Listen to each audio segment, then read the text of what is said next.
स्वागत आहे तुमचं सुबोध जाधव इंग्लिश सोल्युशन या यूट्यूब चॅनलमध्ये। आज आपण या व्हिडिओमध्ये बघणार आहोत इयत्ता 12वीचा सेक्शन 4 मधील 4.4 द साइन ऑफ 4 चा तिसरा पार्ट आज आपण बघत आहोत। दोन पार्ट अपलोड केलेले आहेत आणि पार्ट चौथा सुद्धा अपलोड केलेला आहे। म्हणजे हा जो लेसन आहे आपण 4 पार्ट मध्ये बघतोय, त्यातील आज आपण बघतोय थर्ड पार्ट। ते चारही पार्टच्या लिंक तुम्हाला डिस्क्रिप्शन मध्ये मिळून जातील। डिस्क्रिप्शन मध्ये जाऊन तुम्ही द साइन ऑफ 4 हा जो पार्ट आहे किंवा हा लेसन जो आहे तो तुम्ही व्यवस्थितरित्या अभ्यासू शकता। ओके, चला तर आता वेळ न गमावता सुरुवात करूया द साइन ऑफ 4 चा पार्ट थर्ड समजून घ्यायला।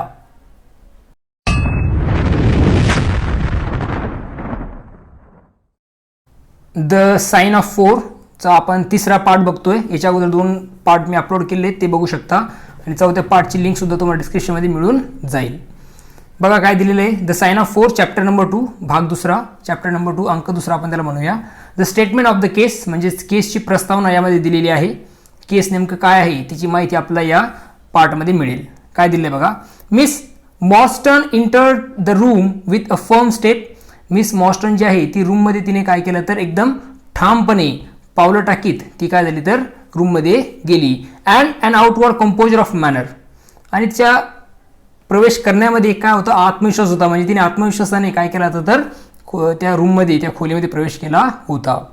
शी was a young lady, small dainty, well gloved and dressed in the most perfect taste.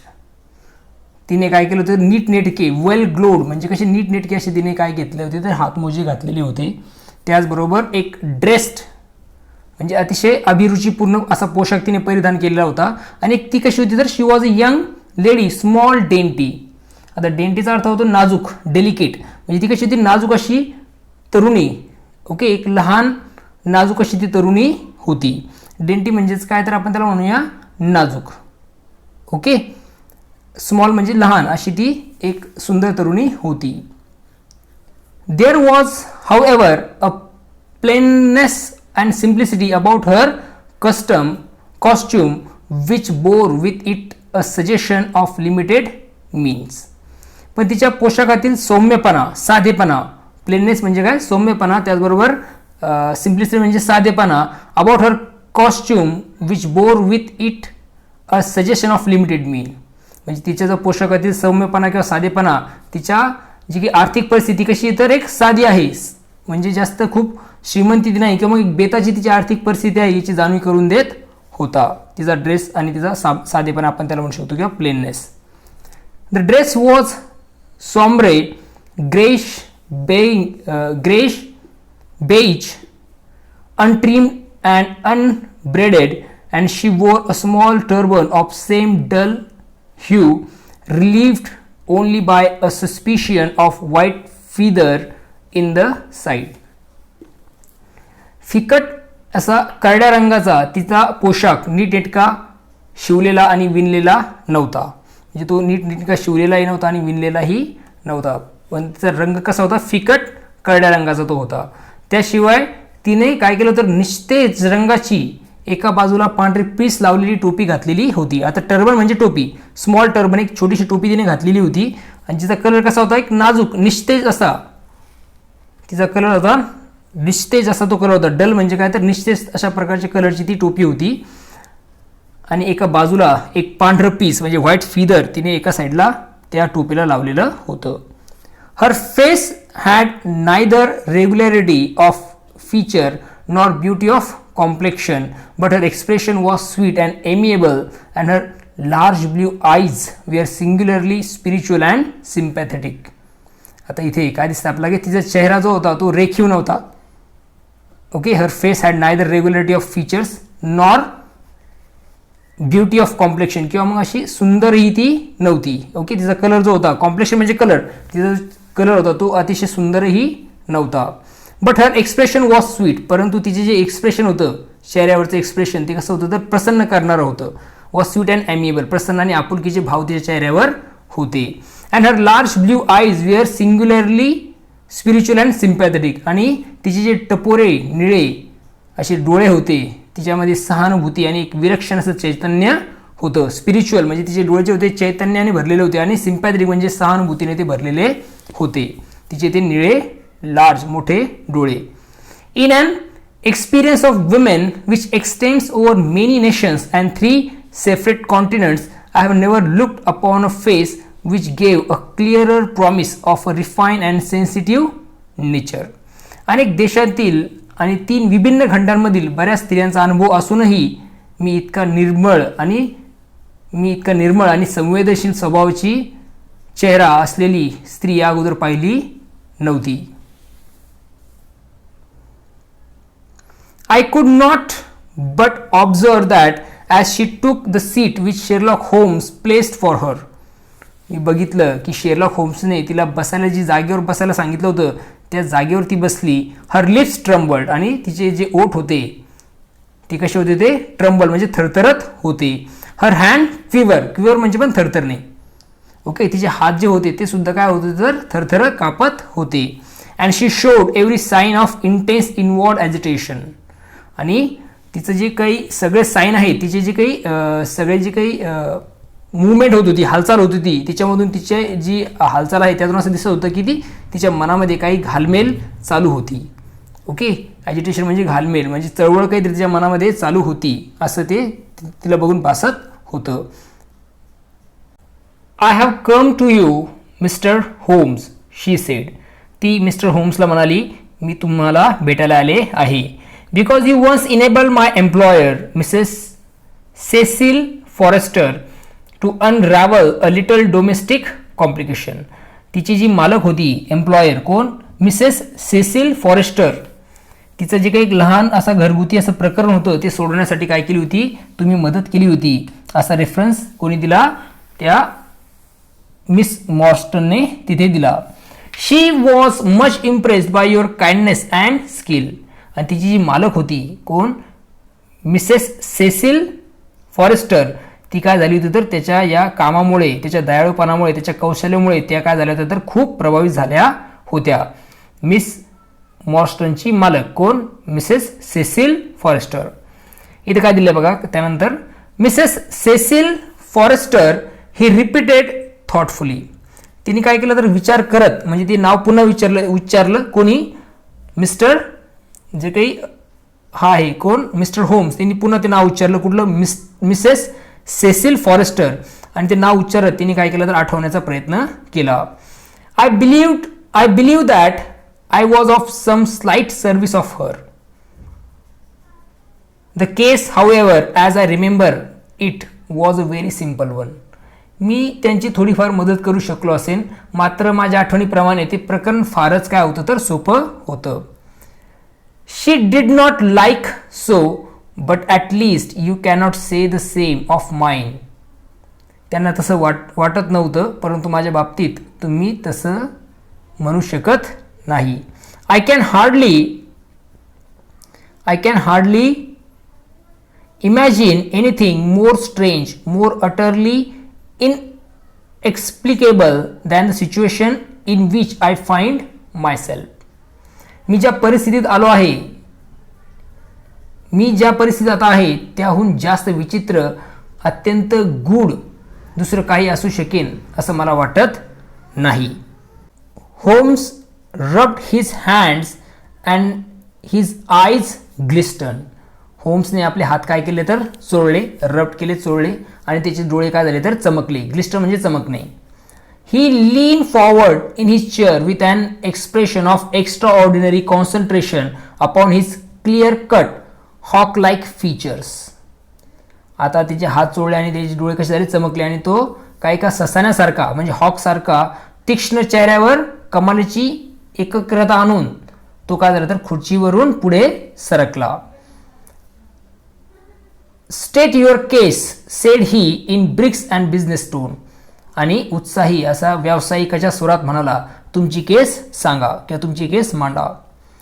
I felt that my position was an embarrassing one. मला असं वाटलं की तिथं माझं थांबणं म्हणजे काय तर एक इम्बॅरेसिंग आहे, म्हणजे संकोचाचं मला त्या ठिकाणी थांबून वाटलं. You will I am sure excuse me, I said rising from my chair. त्यामुळे खुर्चीवरून उठत मी म्हणालो, कृपया मला काय करा तर क्षमा करा किंवा मला इथून जायला रजा द्या, एक्सक्यूज मी, असं डॉक्टर वॅटसन त्यांना म्हणाले. To my surprise the young lady had her held up her gloved hand to detain me. पण आश्चर्य म्हणजे काय, टू माय सरप्राईज म्हणजे पण आश्चर्य म्हणजे त्या तरुणीने हात उंचावत मला थांबवलं. She held up her gloved hand to detain me म्हणजे तिला थांबवलं तिने हात उंचावत कोला डॉक्टर वॅटसनला. If your friend she said would be good enough to stop he might be of inestimable service to me I relaxed into my chair. तुमचे मित्र थांबण्या इतके चांगले असतील तर मला त्यांची मोलाची मदत होईल. आणि त्यामुळे डॉक्टर वॅटसन जे आहे ते पुन्हा खुर्चीवर बसले.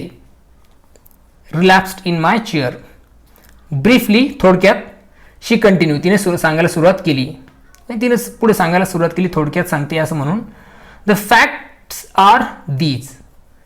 ती ज्या काही फॅक्ट्स आहे ती तिने सांगायला सुरुवात केली. My father was an officer in an Indian regiment who send me home when I was quite a child. तिने काय सांगते बघा ती, माझे वडील भारतीय रेजिमेंटमध्ये काय होते तर अधिकारी होते. आणि काय झालं तर मी लहान असताना म्हणजे ती लहान असताना त्यांनी काय केलं तर तिला घरी पाठवून दिलं. माय मदर वॉज डेड. तिची आई वारलेली होती, माझी आई नव्हती किंवा मग ती मेलेली होती. And I had no relative in England. आणि माझे कुठल्याही प्रकारचे रिलेटिव्ह नातेवाईक इंग्लंडमध्ये नव्हते. I was placed however in a comfortable boarding establishment at Edinburgh and there I remained until I was 17 years of age. Okay, आता कुठले नातेवाईक नव्हते हिचे मेरी मिस मॉर्स्टनचे. त्यामुळे ती काय म्हणते की I was placed however in a comfortable boarding. त्यामुळे मला काय केलं तर इडिनबर्ग येथे एका चांगल्या बोर्डिंग शाळेत ठेवण्यात आलं होतं. आणि I remain until I was 17 years of age. आणि मी 17 वर्षाचे होईपर्यंत तिथेच राहिले असं ती सांगतेय. In the year 1878, my father, who was senior captain of his regiment, obtained 12 months leave and came home. 1878 साली सिनियर कॅप्टन असलेल्या माझ्या वडिलांनी 12 महिन्यांची त्यांना रजा मिळाली आणि ते घरी आले होते. He telegraphed to me from London that he had arrived all safe and directed me to come down at once, giving the Langham hotel as his address. ते सुरक्षितपणे इथे पोहोचले लंडनला असं त्यांनी मला काय केला टेलिग्राम पाठवला आणि त्यात लँगहॅम हॉटेलचा पत्ता देऊन ताबडतोब तिथे येण्यास सांगितलं. तिच्या वडिलांनी तिला असं सांगितलं की तू लगेच काय कर लँगहॅम हॉटेलला ये. His message as I remember was full of kindness and love. मला अजून आठवतं की त्यांचा जो संदेश होता त्यातून प्रेम आणि आपुलकीची भावना होती. On reaching London, I drove to the Langham and was informed that Captain Morstan was staying there, but that he had gone out the night before and had not yet returned. आता ज्यावेळेस तिला message मिळाला त्यावेळेस captain मॉर्स्टन तिथेच उतरले आहेत असं तिला मेसेज मिळाला. पण आदल्या रात्री काय झालं तर ते बाहेर गेल्यानंतर अजून ते परत आले नाही असं तिला तिथे गेल्यानंतर समजलं. ज्यावेळेस ती त्या हॉटेलला पोहोचली त्यावेळेस म्हणजे रात्री ते बाहेर गेले पुन्हा ते वापस आलेच नाही असं तिला माहिती मिळाली. I waited all day without news of him. मी दिवसभर काय केली त्यांची वाट बघितली आणि त्यांचा कुठलाही पत्ता लागला नाही. कुठल्या प्रकारची न्यूज कुठल्या प्रकारचा पत्ता त्यांचा लागला नव्हता. Okay. That night on the advice of the manager of the hotel, I communicated with the police and next morning we advertised in all the newspaper. त्या रात्री हॉटेल मॅनेजरच्या सल्ल्यानुसार मी काय केला तर पोलिसांना संपर्क केला आणि दुसऱ्या दिवशी सकाळी आम्ही सर्व वर्तमानपत्रात काय दिली तर जाहिरात दिली. We advertise in all the paper. जे काही सर्व वर्तमानपत्र आहे त्यात त्यांनी काय दिली तर जाहिरात दिली. Our inquiries led to no result. आमच्या चौकशीतून काही निष्पन्न झालं नाही. And from that day to this no word has ever been heard of my unfortunate father. आणि त्या दिवसापासून आजपर्यंत माझ्या दुर्दैवी अनफॉर्च्युनेट वडिलांबद्दल मला काही कळालेलं नाही. He came home with his heart full of hope to find some peace some comfort and instead she put her hand to her throat and a choking sob cut short the sentence. Okay, थोडा निवांतपणा, त्याचबरोबर थोडा आराम मिळवण्याच्या आशेने ते घरी आले होते. मात्र त्याऐवजी तिने काय केलं तर आपल्या गळ्याशी हात नेला आणि तिच्या जो दबलेला दाटलेल्या हुंदक्यामध्ये तिचं वाक्य काय राहिलं तर तिथेच अधूर्ण किंवा मग अपूर्ण राहिलं. द डेट, तारीख. Ask Holmes. होम्सनं ओपनिंग हिज नोटबुक, होम्सने काय केलं त्याचं नोटबुक उघडत तारीख विचारली. He disappeared upon the 3rd of December 1878. 3 डिसेंबर 1878 रोजी ते गायब झाले होते. नियरली 10 years ago, जवळपास 10 वर्षापूर्वी. हिज लगेज, त्यांचं सामान. रिमेन ॲट द हॉटेल, त्यांचं सामान जे आहे त्या हॉटेलमध्ये राहिलं. There was nothing in it to suggest a clue. Some clothes, some books and a considerable number of curiosities from the Andaman islands. ती सांगते की काय, there was nothing in it to suggest a clue. त्या हॉटेलमध्ये जे सामान राहिलं सुगावं लागेल असं त्यात काहीही त्या सामानामध्ये नव्हतं. फक्त काही कपडे होते, थोडी पुस्तकं आणि अंदमान बेटावरच्या बऱ्याचशा अशा वैशिष्ट्यपूर्ण वस्तू तिथे ते होत्या त्या सामानामध्ये. He had been one of the officer in charge of the convict guard there. आता ती सांगते तिथल्या जे काही गुन्हेगार आहे, कन्व्हिक्ट म्हणजे काय, गुन्हेगार, त्या गुन्हेगारांच्या प्रमुख अधिकाऱ्यांपैकी ते एक होते. म्हणजे तिथले जे गुन्हेगार आहेत त्यांना सांभाळण्यासाठी त्या ऑफिसरपैकी ती एक होती, ते एक होते. कॉन्व्हिक्ट म्हणजेच काय तर गुन्हेगार. Had he any friend in town. शहरात त्यांचे काही मित्र होते का. Only one that we know of, Major Sholto. मला माहीत असलेले फक्त एकच होते, Major Sholto. Of his own regiment, त्यांच्याच रेजिमेंटचे. ओके, कुठल्या, 34th बॉम्बे इन्फंट्री, म्हणजे जे की बॉम्बे इन्फंट्री आहे त्याच्याच रेजिमेंटमधलेच ते होते, Major Sholto. The major had retired some little time before and lived at upper Norwood. Okay, जे मेजर होते ते काय झाले होते तर काही दिवसापूर्वीच ते रिटायर झाले होते. अँड लिव्ड, आणि ते कुठे राहत होते तर नॉरवूड येथे राहते होते Major Sholto. We communicated with him of course but he did not ever know that his brother officer was in London. आम्ही अर्थातच त्यांना संपर्क केला, पण त्यांचे अधिकारी बंधू इंग्लंडमध्ये होते हे त्यांना ठाऊक नव्हतं. A singular case, remark Holmes. ही एक विलक्षण केस आहे. ओके, असं होम्स म्हणाला. हे सगळं ऑब्झर्व करतो डॉक्टर वॅटसन आणि ते लिहित आहेत. हा, लक्षात घ्या. म्हणजे नॅरेटर कोण आहे, डॉक्टर वॅटसन आहेत. I have not yet describe to you the most singular part. मी अद्याप तुम्हाला सर्वात विचित्र गोष्टीबद्दल सांगितलेलं नाही.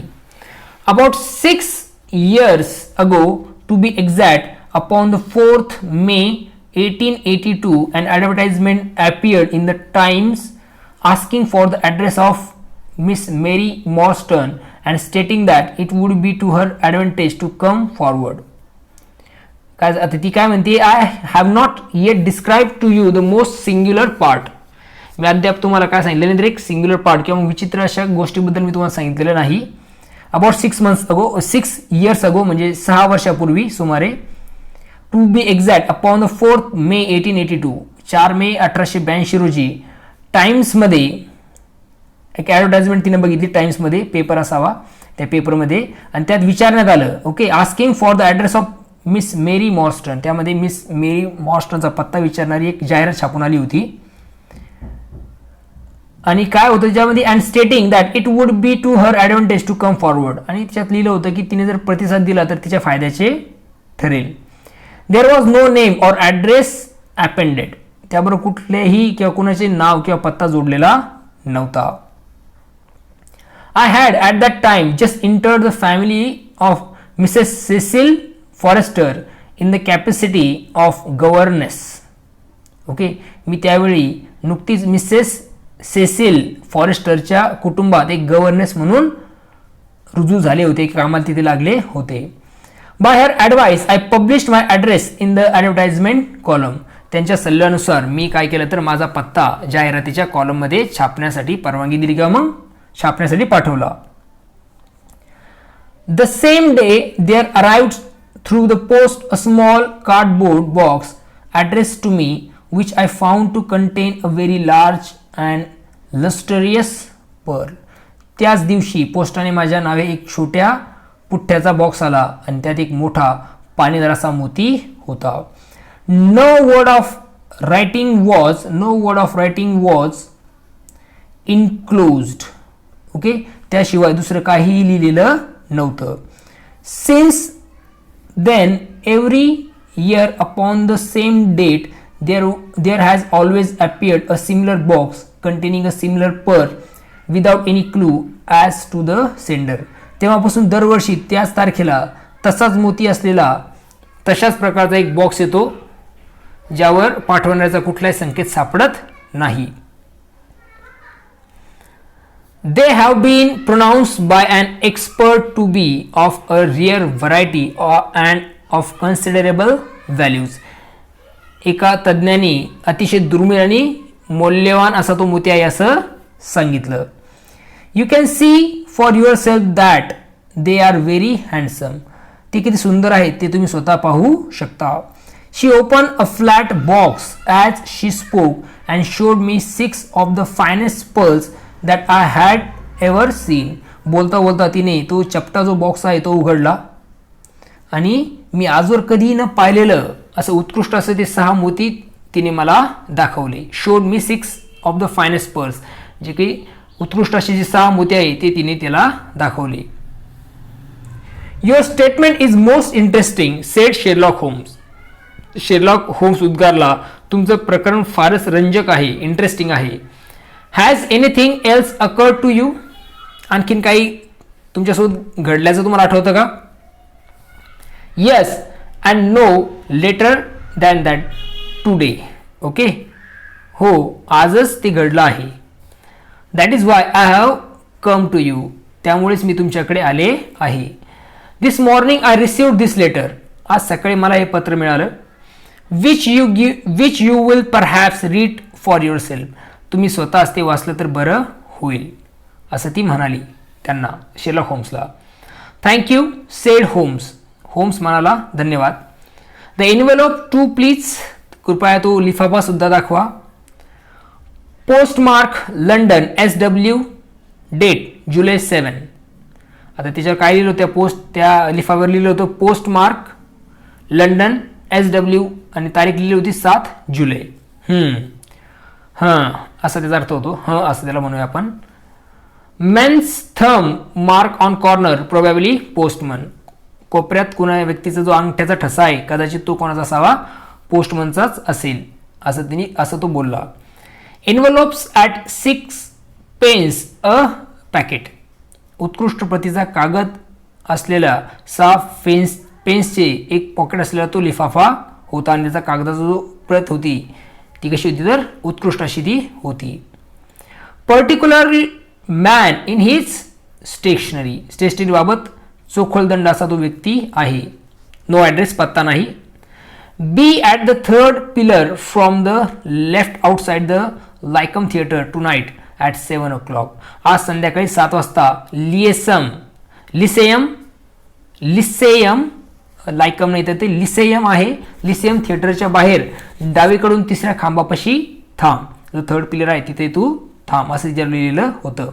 लिसेयम या थिएटरजवळ. If you are distrustful bring 2 friends. खात्री वाटत नसल्यास बरोबर 2 मित्रांना आणू शकतीस. You are wrong woman and shall have justice. तुझ्यासोबत अन्याय झालेला आहे पण तुला न्याय मिळेल असं त्यावर लिहिलेलं होतं. Do not bring police. पोलिसांना आणू नकोस. If you do all will be in vain. तसे केल्यास हे सर्व व्यर्थ ठरेल. Your unknown friend. तुझा अज्ञात मित्र. Well really this is a very pretty little mystery. खरोखरच हे फारच गूढ आणि रंजक असं रहस्य आहे. What do you intend to do Miss Morstan. Miss Morstan तुम्ही काय करायचं ठरवलेलं आहे? That is exactly what I want to ask you. तेच मी तुम्हाला विचारते. Then we shall most certainly go. Then we shall most certainly go. मग आपण नक्कीच जाऊया असं मिस्टर होम्स तिला म्हणाले. You and I and yes why doctor Watson is very man. Okay, तुम्ही, मी आणि होय डॉक्टर वॉटसन ही अजून एक व्यक्ती. Your correspondent says two friends. तुमचा जो बातमीदार आहे त्यांनी 2 मित्र म्हटले आहेत ना, तर तुम्ही, मी आणि डॉक्टर वॅटसन जाऊया. He and I have work together before. यांनी आणि मी यापूर्वी एकत्र काम केलं आहे. But would he come, she asked. तिने विचारलं, परंतु ते येतील का? Something appealing in her voice and expression. तिच्या स्वरात एक तिच्या स्वरात आणि आविर्भावात काहीतरी आकर्षित करणारं होतं. I should be proud and happy said I fervently if I can be of any service. Okay, आता इथे वॉटसन काय म्हणतो बघा, मी कोणतीही मदत करू शकतो, मी कुठली मदत करू शकलो तर मला आनंद आणि अभिमान वाटेल असं तो तिथे म्हणाला. You are both very kind.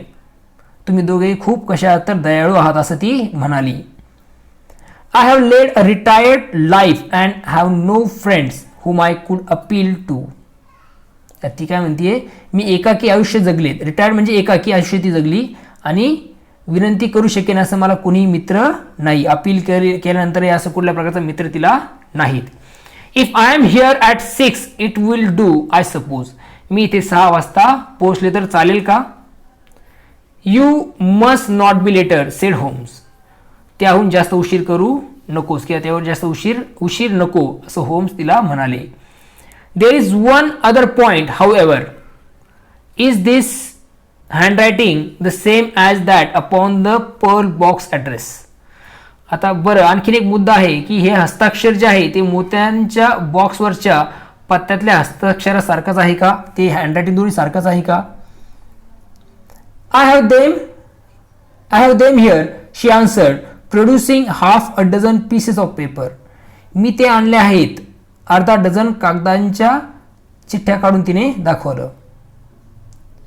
You are certainly a model client. तुम्ही खरोखरच एक आदर्श क्लायंट आहात. You have the correct institution. तुम्ही एक आदर्श अशा काय आहात तर क्लायंट आहात आणि तुमचं तर्कज्ञान चांगलं आहे. Okay, correct institution. Let us see now. चला बघूया. He spread out the paper upon the table and gave little darting glance from one of the other. त्याने टेबलावर ते कागद ठेवले असे पसरले आणि एकावरून दुसऱ्यावर अशी झरझर अशी तिने नजर फिरवली. ग्लान्स म्हणजे काय? अशी नजर फिरवणे, झरझर अशी नजर तिने फिरवली. त्याने अशी नजर फिरवली त्या कागदांवर. They are disguised hands except the letter he said. ते पत्र वगळता बाकी लिखाण फसवे आहे असं तो म्हणाला. He said presently but there can be no question as to the authorship. Okay, पण त्यावरून लिहिणाऱ्याबद्दल प्रश्नचिन्ह उपस्थित होऊ शकत नाही असं ते तिथे तो म्हणतोय. See how the irrepressible Greek will break out and see the trill of the final. Greek शैली कशी आपोआप दिसून येते ते पहा आणि शेवटचे वळणेही बघा. ट्रुल म्हणजे वळण सुद्धा बघा. त्या अक्षरातला तो सांगतोय अल्फाबेट जसे लिहिले त्यानुसार. They are undoubtedly by the same person. निसंशय एकाच व्यक्तीचं ते लिखाण आहे. I should not like to suggest false hopes Miss Morstan, but is there any resemblance between this hand and that of your father? Okay, Miss Morstan, मला खोटी तुम्हाला अशा दाखवायला आवडणार नाही, परंतु तुमच्या वडिलांचा आणि या हस्ताक्षरात काही साम्य आहे का असा प्रश्न तिला विचारला मिस्टर होम्सने, शेरलॉक होम्सने. Nothing could be more unlike. अजिबात नाही असं ती उत्तरली किंवा असं तिने उत्तर दिलं. I expected to hear you to say so. तुम्ही तसे म्हणाल याची मला अपेक्षा होती. We shall look out for you then at 6. तर मग आम्ही 6 वाजता तुमची वाट पाहतोय. Please allow me to keep the papers. कृपया हे पेपर इथेच ठेवण्याची मला परवानगी द्या. I may look into the matter before then. म्हणजे मी हे प्रकरण काय करेल तर अगोदर नजरे खालून घालून ठेवीन. It is only 3:30. आता फक्त 3:30 वाजले आहेत. ऑरियर रेवॉर देन. रेवॉर देन म्हणजेच काय तर अच्छा पुन्हा भेटूया किंवा goodbye. Revoir said our visitor and with a bright kindly glance from one to the other of us she replaced her pearl box in her bosom and hurried away. आमच्या पाहुण्याने अच्छा भेटूया मग असं म्हटलं आणि आमच्यातल्या एकाकडे प्रसन्न आणि प्रेमळ कटाक्ष टाकून तिने काय केलं तर मोत्याचा बॉक्स आपल्या छातीपाशी धरला आणि ती तिथून घाईघाईने निघाली.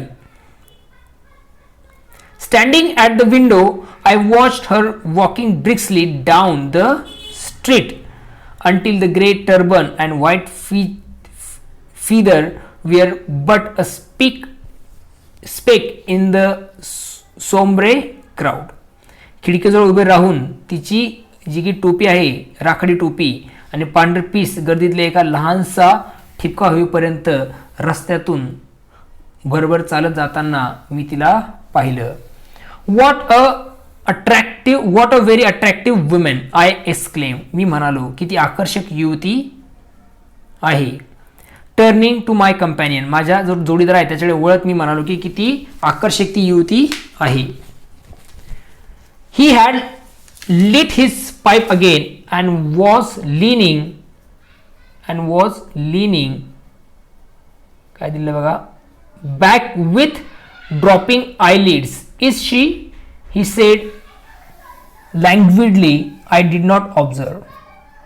आता तो जोडीदार होता त्याने काय केलं तर पुन्हा आपला पाईप पेटवला होता आणि पापण्या मिटून तो मागे रेलला होता. कोण? Mister Holmes. ती का? Is she? तो सुस्तपणे म्हणाला. मी नाही पाहिलं. आय डिड नॉट ऑब्झर्व असं तो म्हणाला. You really are an automaton a calculating machine. I cried. मी म्हणालो. डॉक्टर वॅटसन म्हणाला किंवा उद्गारला तू खरोखरच एक यांत्रिक माणूस आहेस. Automaton a calculating machine. There is something positively inhuman you at times. कधी कधी तुझ्यात फार असे अमानवी गुण दिसतात. He smiled gently. तो हळूच हसला आणि म्हणाला. It is of the first important he said not to allow your judgement to be biased by personal qualities. खूप महत्वाचं की बघा व्यक्तीच्या गुणांच्या आधारावर अंदाज न बांधणं फार महत्वाचं आहे. A client is to me a mere unit a factor in a problem. Client जो आहे तो माझ्यासाठी फक्त एक व्यक्ती आहे एका समस्येला एक घटक अशाप्रमाणे. The emotional qualities are antagonistic to clear reasoning. भावनिक गुंतवणुकीमुळे तर्कशक्ती काय होऊ शकते? कमजोर होऊ शकते. I assure you that the most winning woman I ever knew was हँग्ड for poisoning 3 little children for their insurance money and the most repellent man of my acquaintance is a philanthropist who has spent nearly $250,000 upon the London's poor. मी तुम्हाला खात्रीने सांगू शकतो की माझ्या दृष्टीने सर्वात आकर्षक स्त्री जिने काय केलं तर पॉयझन म्हणजे काय दिलं तर विम्याच्या पैशासाठी 3 लहान मुलांना तिने काय दिलं तर विष दिलं. त्यामुळे तिला काय झाली तर फाशी देण्यात आली. Okay. And the most repellent man of my acquaintance is a philanthropist who has spent nearly $250,000 upon the London poor. आणि माझ्या परिचयाचा सर्वात विकृत मनुष्य हा लंडनमधील गरिबांवर जवळपास $1.5 लाख खर्च करणारा एक समाजसेवक आहे. In this case however. या प्रकरणाच्या बाबतीत मात्र आय नेव्हर मेक एक्सेप्शन. मी कधी अपवाद मानत नाहीत. एक्सेप्शन म्हणजे अपवाद. And exception disproved the rule. अपवादामुळे नियमाचं उल्लंघन होतं. Have you ever had occasion to study character in handwriting. आता काय लिहिलंय? तुम्हाला कधी हस्ताक्षरातून व्यक्तिमत्वाचा अभ्यास करण्याची वेळ आली आहे का? What do you make of this fellow's scribble? या मित्राच्या लिखाणातून तुम्हाला काय लक्षात येतं? It is legible and regular, I answered. आता डॉक्टर वॅटसननी उत्तर दिलं, it is legible and regular, ते स्वच्छ आणि एकसारखं आहे. A man of business habits and some force of characters. A man of business habits and some force of characters, म्हणजे ते कसं सारखं आहे आणि व्यावसायिक वृत्तीचा खास व्यक्तिमत्वाचा तो मनुष्य असावा असं तो म्हणाला. म्हणजे व्यावसायिक तो असावा आणि खास वृत्तीचा तो मनुष्य असावा असं उत्तर डॉक्टर वॅटसनने दिलं. Homes shook his head. होम्सने काय केलं तर मान हलवत काय म्हणतो बघा, look at the long letters, त्या मोठ्या अक्षरांकडे बघा असं तो म्हणाला. कोण? डॉक्टर होम्स म्हणाला. They hardly rise above the common heard.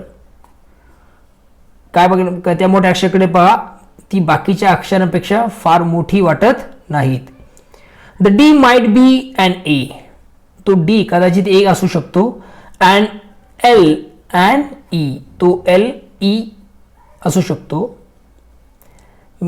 एमियन, men of character always differentiate their long letters however illegibly they may right.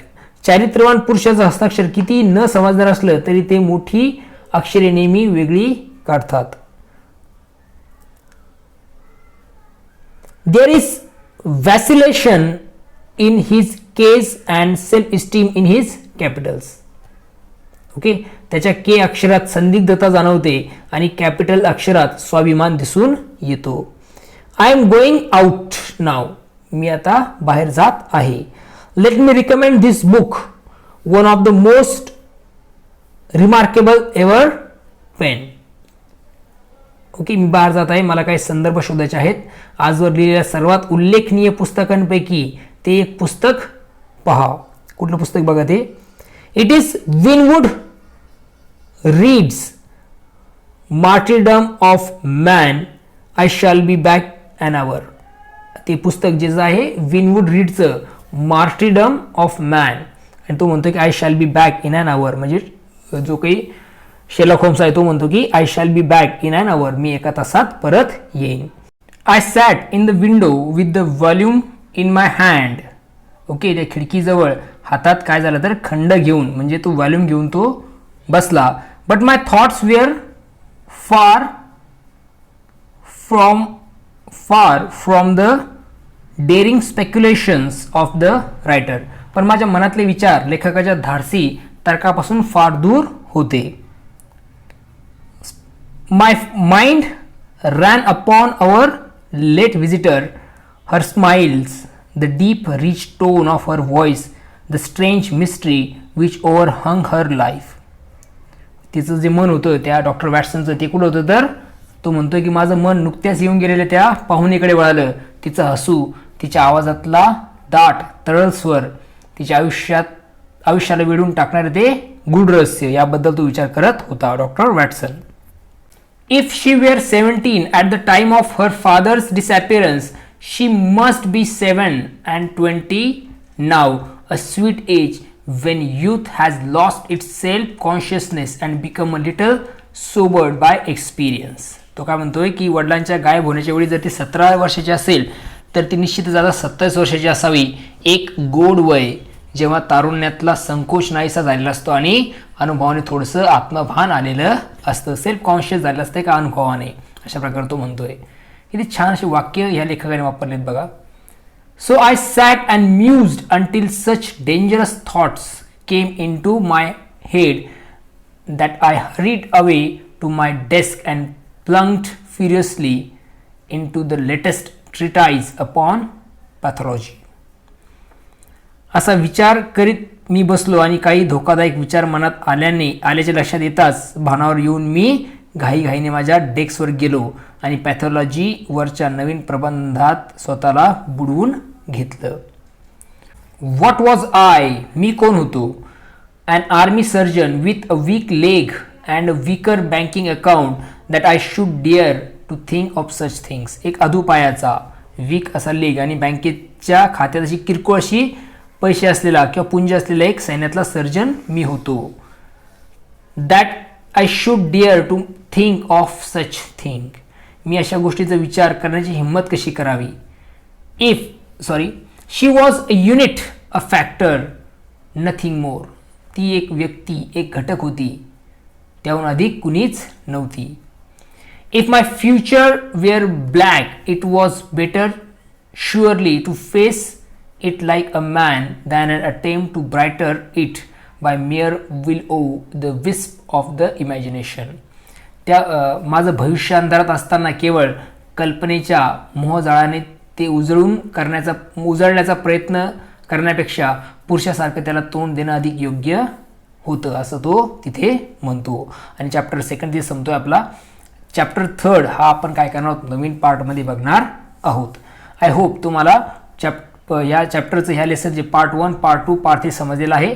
Part 4 सुद्धा तुम्हाला समजेल, त्याची लिंक डिस्क्रिप्शनमध्ये दिलेली आहे, तो सुद्धा तुम्ही डिस्क्रिप्शनमध्ये जाऊन पार्ट 4 बघू शकता. आय होप तुम्हाला हा इथपर्यंत समजलेला आहे. पुन्हा भेटूया नवीन व्हिडिओमध्ये. बघत राहा सुबोध जाधव इंग्लिश सोल्युशन हे यूट्यूब चॅनल. तोपर्यंत थँक्यू अँड टेक केअर.